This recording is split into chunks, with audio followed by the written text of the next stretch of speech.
Hi, welcome to Yukiro Music. I am making this video in response to one I saw from Dylan at Noble Records.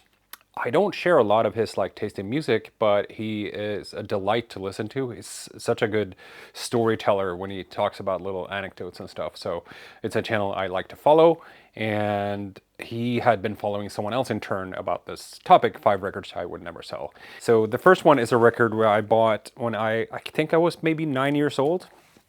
And this is the copy I bought back then. So this is Helloween, Walls of Jericho.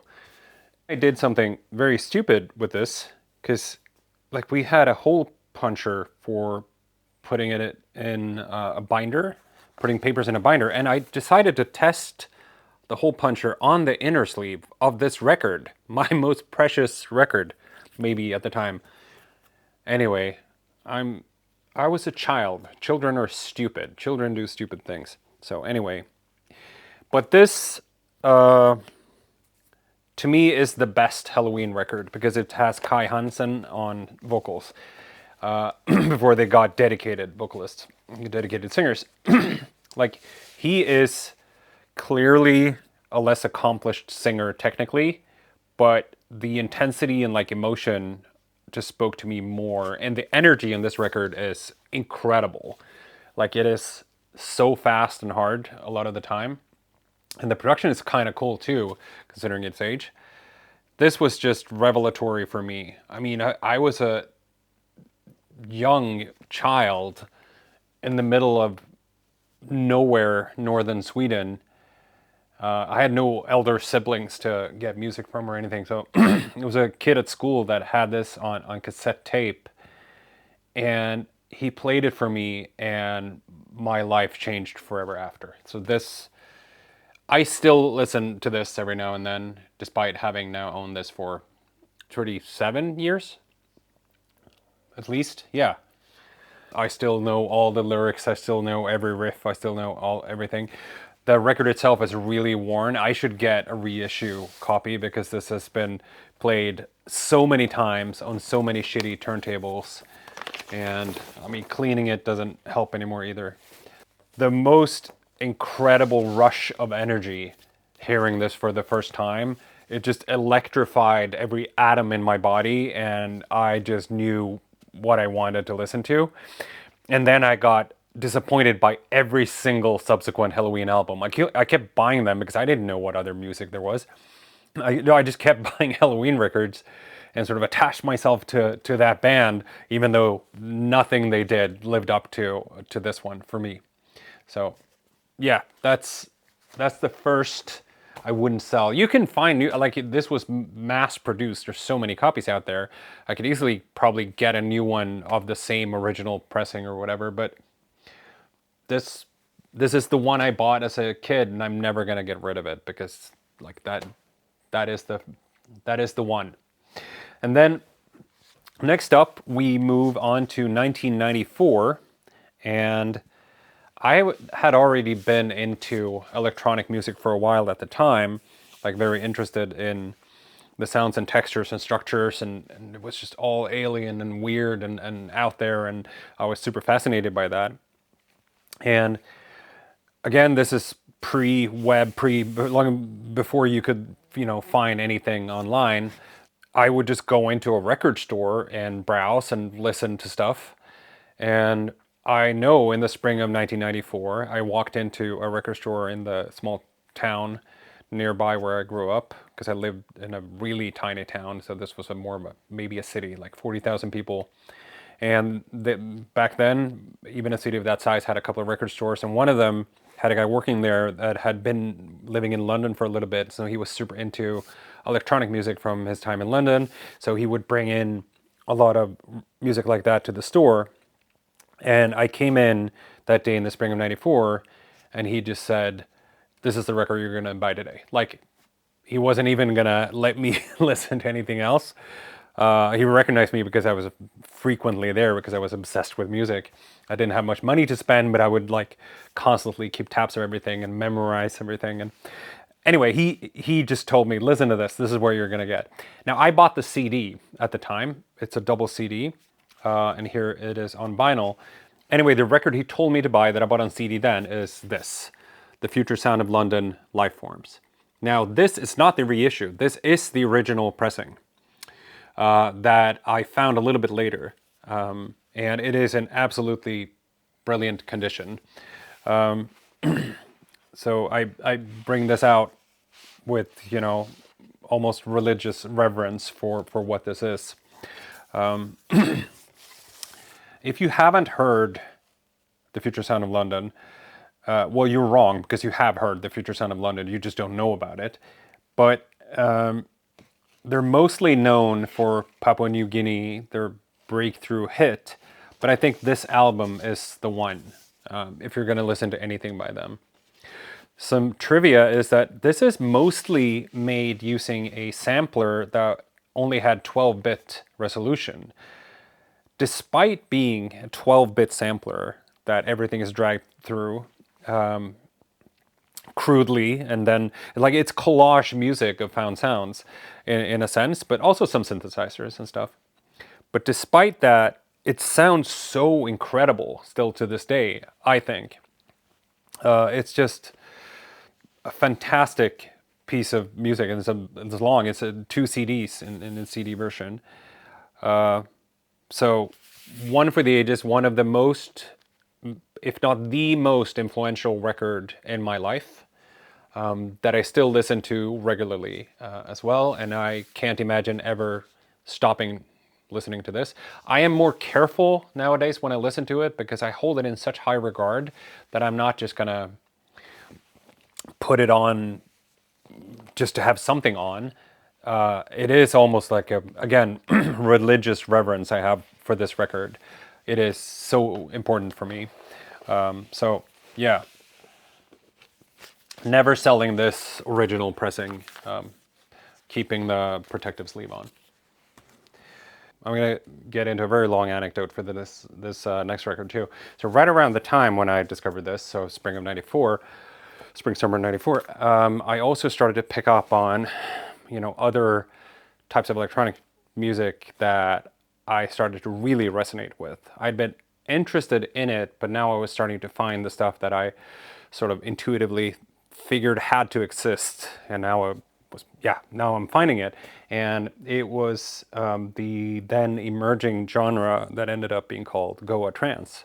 I bought a lot of that stuff starting in '94, '95, and kept buying it because I figured I was into it. But it evolved very rapidly and ended up going in directions I didn't like, and sort of lost some of the attributes that had drawn me in to start with. So in like 2000, I began giving up on that and stopped, or at least slowed my purchase of new stuff being released in the genre. Instead, looked back to the stuff I had missed in '94, '95, '96, and so on, because, I lived in the middle of nowhere. This was before you could listen to anything on the internet, and I didn't have much disposable income back then, and so on.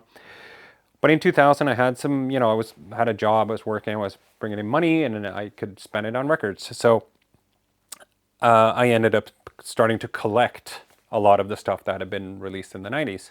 In Gothenburg in the mid-90s, there was a record store called Spiral Tracks. It was run by a guy named Anders, DJ Anti, A-N-T-I, Anti.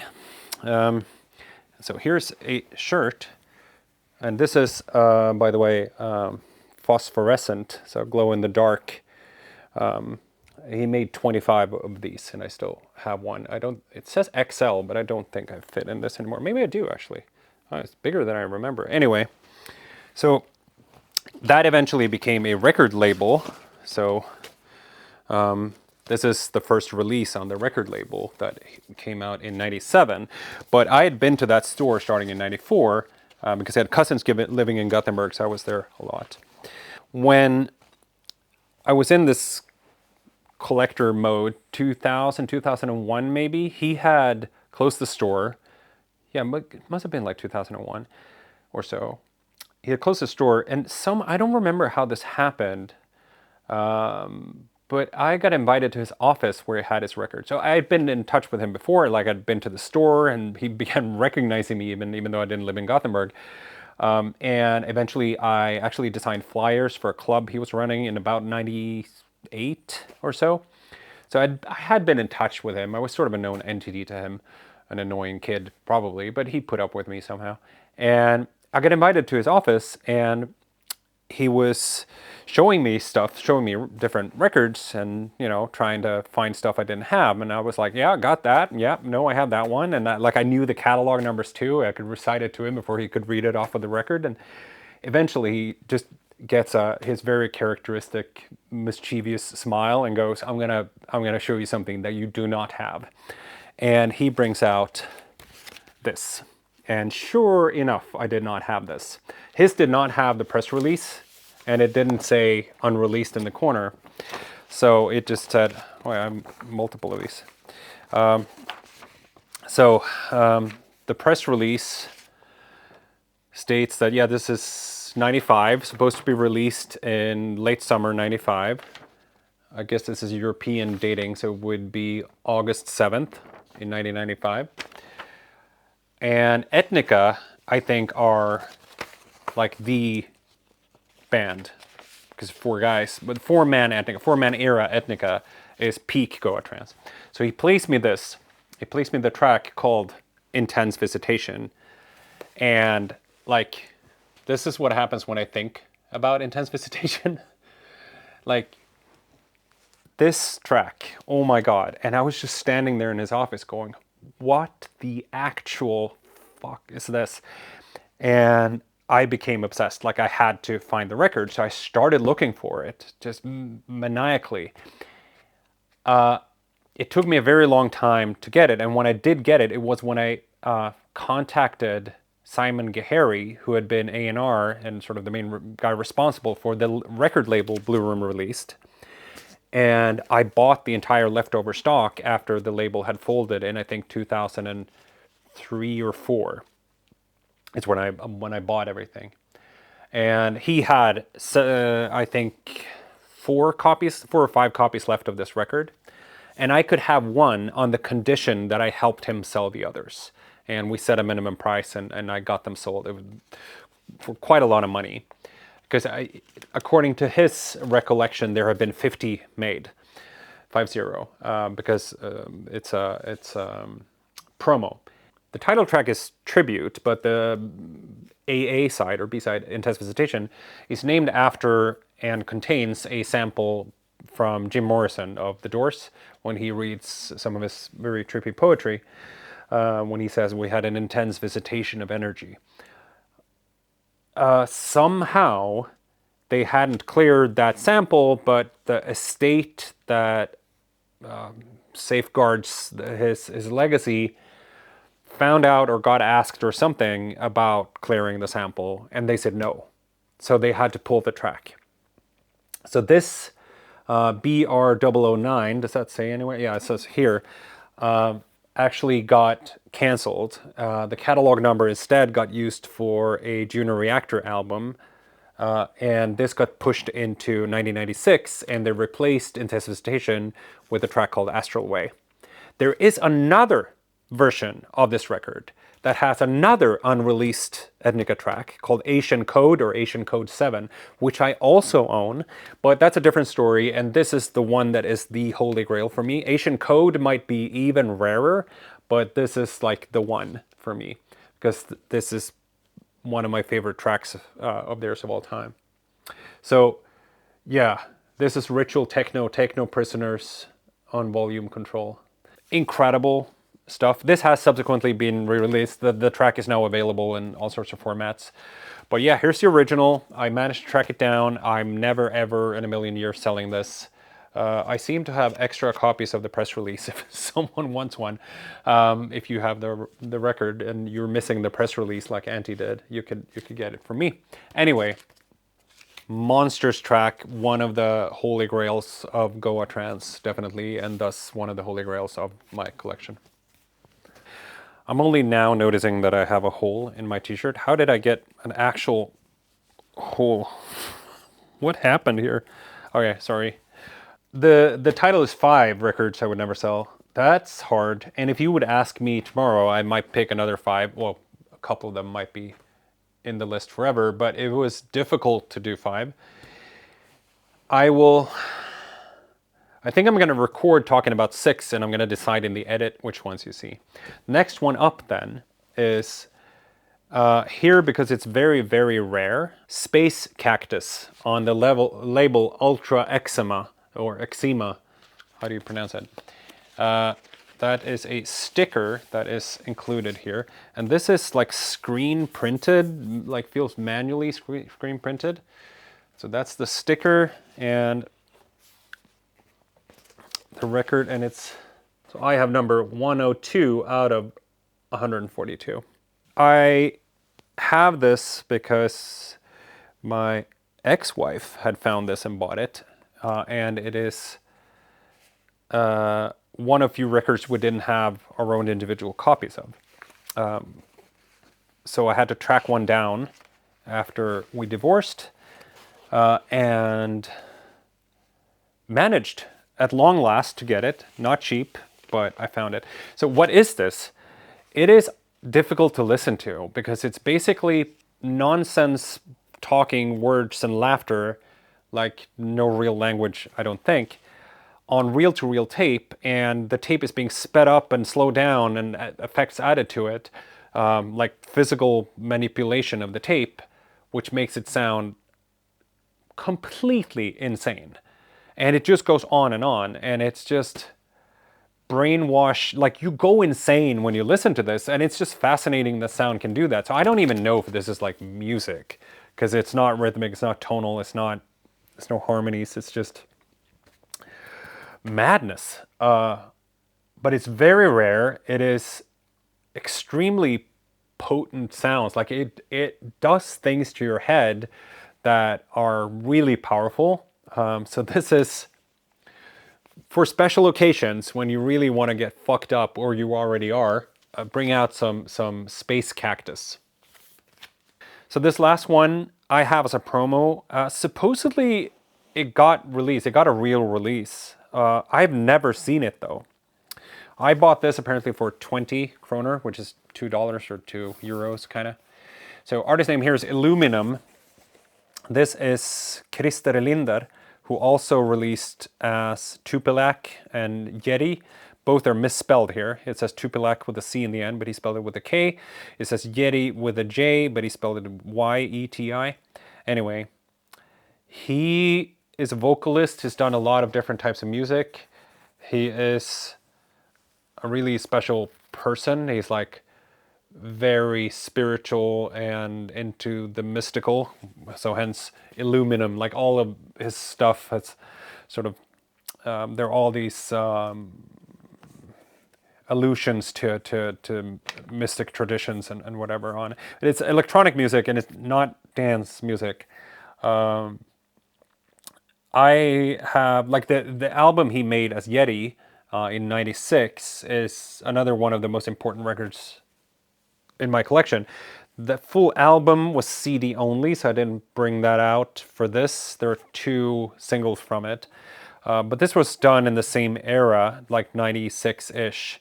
Anyway, this I will never sell because I don't expect to ever find it again. And I love his music. I love the moods. It's like very mysterious and melancholy and kind of longing, which is kind of my vibe, and a lot of music, not just electronic music. And he was, I think, kind of ahead of his time with a lot of how this sounds and his production.